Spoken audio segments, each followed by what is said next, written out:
After tasting every single flavor in the shop, Patrick Starr had absolutely no intention of buying anything. He even asked the clerk to scoop him another sample with his own spoon. The security guard immediately threw him out. But just then, Patrick noticed two employees sitting on him, enjoying their ice cream. They said, "When you work here, you can eat as much as you want on your break." Patrick's eyes lit up instantly. Before long, he became one of the employees.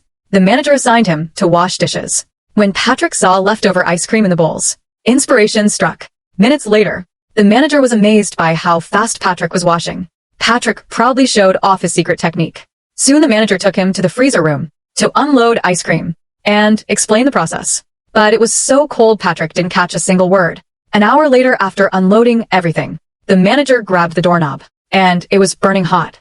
The moment he opened the door, a flood of ice cream burst out, turning the whole store into an ice cream pool. So the manager decided to give Patrick an easier task: wear the mascot costume and wave to the kids. But there was one problem. Kids loved the mascot way too much. In no time, Patrick was surrounded by a mob of children. Chaos broke out in the shop.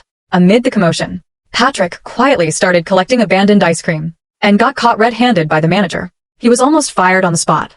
After begging for another chance, the manager finally agreed to let him stay. On his way home, Patrick was feeling down. He told Spongebob he'd almost lost his job. Seeing his friend so sad, Spongebob promised to help. The next day, Spongebob hid inside Patrick's costume and went to work in his place. It was Patrick's last chance. Spongebob whipped up a perfect ice cream sandwich, in seconds impressing the manager. He quickly got promoted to front desk duty. Under SpongeBob's control, each ice cream looked picture perfect and drew cheers from the customers. Finally, Patrick got the break he'd been dreaming of. He jumped into the ice cream truck and sped off. But in a blink, the truck was totaled.